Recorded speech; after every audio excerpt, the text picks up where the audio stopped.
এই মুহূর্তে আমরা পৌঁছে গেছি পরিণীতা সেটে, পেয়ে গেছি রায়ানকে। আর্টিস্ট টিভিতে স্বাগত। কেমন আছো বলো? Thank you so much for having me. খুব ভালো আছি, তুমি কেমন আছো? এই তো চলছে, সকাল থেকেই তো চলছে শ্যুট। সকাল থেকে চলছে, হ্যাঁ। এই প্রোমো সিকোয়েন্স চলছিল, বাট মাঝে বৃষ্টি হলো, দেন আগেন আমরা ইনডোরে শিফট করলাম, তারপর বৃষ্টি থামলো, ওই সিন বন্ধ করে আবার প্রোমোতে ফিরে এলাম। ফাইনালি যেটা আমরা 11টায় শুরু করেছিলাম প্রোমোটা, সেটা 6টায় গিয়ে শেষ হলো। তো পারুলের জন্মদিন উপলক্ষে দুই পরিবারের লোকজন সব একত্রিত হয়েছে, তো শুটিংয়ের ফাঁকে কি কথা বলার সুযোগ হচ্ছে সবার সাথে? হ্যাঁ হ্যাঁ, ডেফিনেটলি। এমনি ইনফ্যাক্ট সবার সাথেই যোগাযোগ থাকে, কথা তো হতেই থাকে, বাট একসাথে একই সিনে অনেক দিন বাদে, যেখানে নারাগোয়াল আর বসুবাড়ি, তারপর তুর্য আসছে, তো মানে আজকে খুব হাই ড্রামা সিকোয়েন্স, তো সবাই একসাথে আছে, তো খুব ভালো লাগে। কারণ যখন নারাগোয়াল হয় তখন আমাদের থাকে না, বা আমাদের থাকলে হয়তো first half second half divide করা থাকে এইভাবে, বাট একসাথে অনেক দিন বাদে সিন করছি, তো বেশ ভালো লাগছে। জমজমাট আজকে ড্রয়িং রুম। পারুলের জন্মদিনে পারুলের প্রতি কি রায়ানের প্রেমটা একটু একটু হলেও বাড়ছে? হ্যাঁ, এবার একটু ধীরে ধীরে মনে হচ্ছে যে আমি বুঝতে পারছি যে Parul she is the one for me, but এখনও আমি এক্সপ্রেস করিনি। বাট এখন ধীরে ধীরে বুঝতে পারছি যে যাদেরকে আমি ট্রাস্ট করি তারা হয়তো আমার অ্যাকচুয়াল রিয়েল ফ্রেন্ডস নয়। শিরিন ব্যাকস্ট্যাব করেছে, ব্ল্যাকমেল করা শুরু করেছে, অ্যান্ড দেন কলেজের কিছু বন্ধুরাও পারুলকে ফাঁসানোর চেষ্টা করেছে, যেখানে পারুলের কোনো দোষ ছিল না। তো now slowly I am realizing things now. কিন্তু এই শিরিন তো ব্ল্যাকমেলিং করতেই থাকবে, কিভাবে সামলাবে এই সিচুয়েশনটা? প্রবলেম তো ওইটাই না, যে আমার ছোটোবেলার বন্ধু, এবার ফ্যামিলিও খুব কানেক্টেড, আমার ফ্যামিলি ওর ফ্যামিলি খুব কানেক্টেড, ছোটোবেলার বন্ধু। তো এবার আমার মাই বলছে যে এরকম একটা সিচুয়েশনে যেখানে ও সুসাইডাল হয়ে যাচ্ছে, কথায় কথায় সুইসাইড করার থ্রেট দিচ্ছে, তো সেখানে মা বললো যে as a friend you should be decide her, কারণ কখন কি করে বসবে। তো ফ্যামিলিও প্রেশার দিচ্ছে সব কিছুই, বাট নাও আমি বুঝে গেছি যে কে ঠিক কে ভুল, মানে কে who should be close to me, তো আমি বুঝে গেছি। তো হোপফুলি যেটা এতদিন ধরে হয়তো অডিয়েন্স ওয়েট করছিল যে রায়ান পারুলের প্রেমটা কবে শুরু হবে, তো ফাইনালি হয়তো বিকজ অফ শিরিন সেটা হয়তো এবার শুরু হবে। পারুল তো শিরিনের সাথে মেলামেশায় কোনো প্রথম থেকেই আপত্তি করেনি, তো এরকম একটা মানে এরকম বউ তো দেখা যায় না সহজে। এটা টেলিভিশনেই পসিবল, আমার মনে হয় না এটা রিয়েল লাইফে পসিবল। রিয়েল লাইফে এটা যদি হতো তাহলে মানে আর দেখতে হতো না, ঝাঁটাপেটা করতো অ্যাকচুয়ালি যদি কেউ হতো এরকম। বাট আমি জানি না অ্যাকচুয়ালি এরকম হয় কি না, এত ওপেন হয় কি না। হয়তো ভেতর ভেতর অনেক কিছুই হয়, we all know it, but এত ওপেনলি এত ক্যাজুয়াল যদি কেউ থাকে, দেন আই ডোন্ট থিঙ্ক ওই রিলেশনশিপে থাকা উচিত, ওই সময় ছেলেটাকে ছেড়ে দেওয়া উচিত। বাট পারুলের মন ভালো, আর আমিও মানে এরকম কোনো উল্টোপাল্টা জিনিস আমি like I have not cross the line, যেখানে আমার একটা স্ট্যান্ড পয়েন্টই ছিল যে আমি জোর করে বিয়ে দেওয়া হয়েছে, আমার ছোটোবেলার বন্ধু, আমরা একটা সিচুয়েশনশিপে আছি, আমরা ফিগার আউট করছি জিনিসপত্র, তো বাট ওইভাবেই এগোচ্ছে। তো television, end of the day, it's fiction. Parul এই স্বাধীনতাটা দিয়েছিল বলেই কি মানে রায়ান এতটা কাছে আসছে পারুলের? হ্যাঁ, ডেফিনেটলি ডেফিনেটলি, কারণ মানে স্বাধীনতা সেইভাবে বলবো না, কারণ আমি নিজের স্ট্যান্ডটা ক্লিয়ার রেখেছিলাম, পারুলেরও নিজের স্ট্যান্ড পয়েন্ট ছিল, শিরিনেরও নিজের স্ট্যান্ড পয়েন্ট, সবাই নিজের নিজের জায়গা থেকে ঠিক। তো সেখান থেকে হাউ থিংস আনফোল্ড, তখন এবার জানতে পারছি যে না মানে কে ঠিক, অ্যাকচুয়ালি কার সাথে থাকা উচিত। আর পারুলের সাথে বন্ধুত্ব কতটা জমাট বেঁধেছে? বন্ধুত্ব অবভিয়াসলি এখন ধীরে ধীরে সবটাই এখন শেয়ার করছি। ইনফ্যাক্ট একটা সিনেও বললাম যে এখন তুই আমার বন্ধু বলেই আমি সব মনের কথা তোকে বলছি, তোকে ট্রাস্ট করি। তো বন্ধুত্ব তো হচ্ছে, এবার next step after friends, then the next step প্রেম, রিলেশনশিপ, তো হোপফুলি এইগুলো তো হবেই। 6 মাস হলো, অনেক ঝগড়াঝাটি করেছি, সেটা অবভিয়াসলি সেই ফ্লেভারটাও হোপফুলি থাকবে, বাট তার সাথে একটু প্রেমও থাকবে হয়তো। আর ঈশানীর তো এটা প্রথম সিরিয়াল, তো সেই ক্ষেত্রে ওর সাথে কো আর্টিস্ট পেয়ে ওকে মানে কিরকম লাগছে, এমনি বন্ধুত্ব কতটা জমাট বেঁধেছে অফ স্ক্রিন? আরে খুবই ভেরি ভেরি ট্যালেন্টেড গার্ল, আর আমি তো বলবো আমাদের প্রজেক্টের লক্ষ্মীও, তো খুবই ভালো কাজ করছে। ফার্স্ট প্রজেক্ট, সবাইকে সারপ্রাইজ করে দিয়েছে, কেউ এক্সপেক্ট করেনি যে এরকম পারফরমেন্সও দেবে। And end of the day Parineeta, it's her journey only.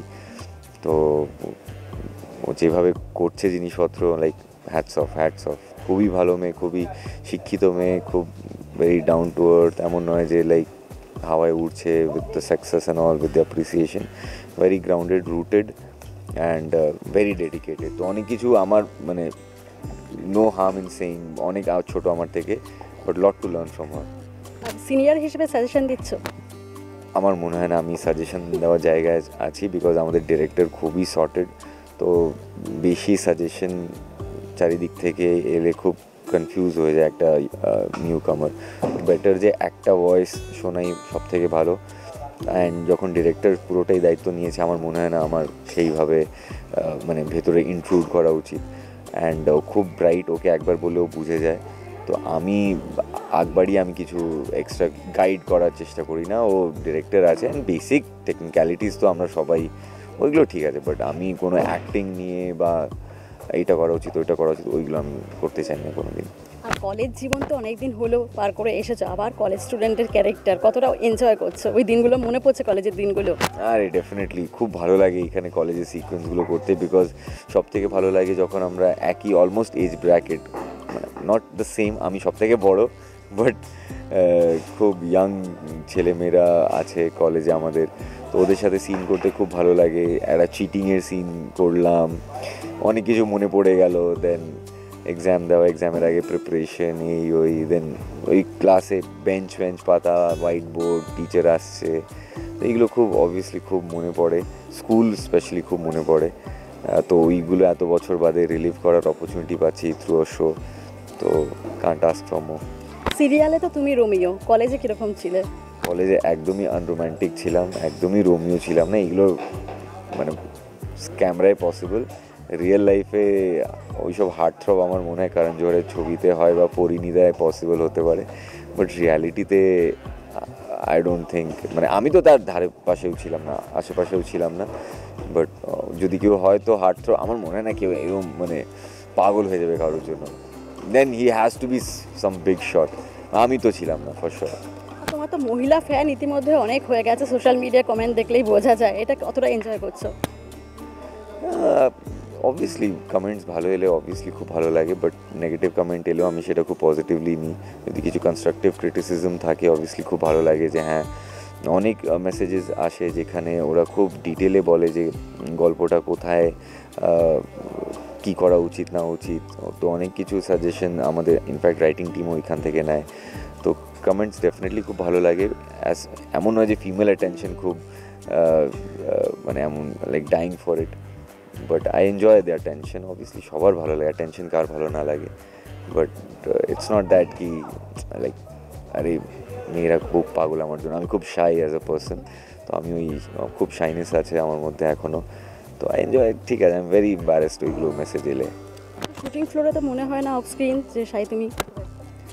না, obviously it's work and all, but এখন যদি কোনো আননোন কেউ এসে খুব যদি অ্যাপ্রিসিয়েট করে দেন আমি খুব মানে এম্বারেসড হয়ে যাই। তো বা এখন যদি কিছু মেয়ে, যদি 4-5টা মেয়ে যদি আমাকে এখন গিয়ে খুব কথা বলে বা অ্যাপ্রিসিয়েট করে আমাকে, তো আই গেট এম্বারেস। তো ওইগুলো আছে, বাট পিপল আই নো ওদের সাথে ঠিক আছে, আননোন লোকজনের সাথে একটু এম্বারেসড হয়ে যায় ইফ দে অ্যাপ্রিসিয়েট, মানে মুখের উপরে আমি অ্যাপ্রিসিয়েশন নিতে পারি না নিজের। আর শুটিংয়ের ফাঁকে তো ক্রিকেট খেলাও চলে? হ্যাঁ চলে, এই জায়গাতেই আমরা খেলি, ক্রিকেট সবই চলে, ক্রিকেট হয়, অনেক কিছুই হয়, উনো সব খেলা হয়। অনামিকা দেখছে সিরিয়ালটা? দেখছে একদম খুব দেখছে, খুব গাইডও করে কোথায় একটু বেটার করলে ভালো হতো। তো ক্রিটিক্যাল অ্যানালিসিস ওর খুব ভালো থাকে, তো ওর থেকে আমি এগুলো খুব নিই। আর কিছুদিন আগেই তো বেড়াতে গেছিলে? বেড়াতে, হ্যাঁ, রিয়াজের বাড়িতেই গেছিলাম কিছুদিন আগে, বেশ মজা হয়েছে। আর লং এখন পুজোর প্ল্যানিং, যে পুজোতে ছুটি পেলে একটা বড় ট্রিপ করবো। আজকে তো চা খাওয়ার অভ্যেস তুমি করিয়েছিলে। ও কফি খেতে ভালোবাসে, কফি থেকে আমাকে চাতে শিফট করিয়ে দিয়েছি, ভাবো, like he is caffeine addict, তো ও এখন দুধ চা খাচ্ছে, তো আমি হ্যাপি। চলো, ও আমাকে কফি অ্যাডিক্ট করাতে পারেনি, আমি ওকে চা অ্যাডিক্ট করিয়ে দিয়েছি। তোমার জীবনে যেমন শিরিন রয়েছে, পারুলের জীবনেও তো এখন একজন ভিলেনের উপস্থিতি ঘটেছে। এই তুর্যটার কিছু একটা ব্যবস্থা করতে হবে, আমি দেখছি কি করা যায়। দর্শকদের কি বলবে? এটাই বলবো যে এতদিন ধরে যেই ভালোবাসা আপনারা দিয়ে আসছেন, প্লিজ মেনটেন ইট। আমরাও আমাদের তরফ থেকে পুরো চেষ্টা করে যাব to entertain you people, but যদি কিছু ভালো না লাগে please give us the feedback. আমরা অ্যাজ আ টিম আমরা সবাই ওই ফিডব্যাকগুলো দেখি, and we are not the perfect people, আমরা বেটার হওয়ার চেষ্টা করছি। তো আপনাদের সাজেশন, ফিডব্যাক খুব জরুরি, তো please keep sending those feedbacks. আমরা ডেফিনেটলি ওইগুলো দেখার চেষ্টা করবো অ্যান্ড রেকটিফাই করার চেষ্টা করবো। And thank you so much for this 6 months of journey, fantastic journey so far, and এটা আমরা পুরো জান প্রাণ দিয়ে লাগিয়ে মানে আমরা চেষ্টা করে যাবো আরও বেটার করার। Thank you. Thank you. আজকের আড্ডা আমরা এখানেই শেষ করবো। আরও নতুন নতুন আপডেট দেখতে আপনারা চোখ রাখুন আর্টিস্ট টিভি HD পর্দায়।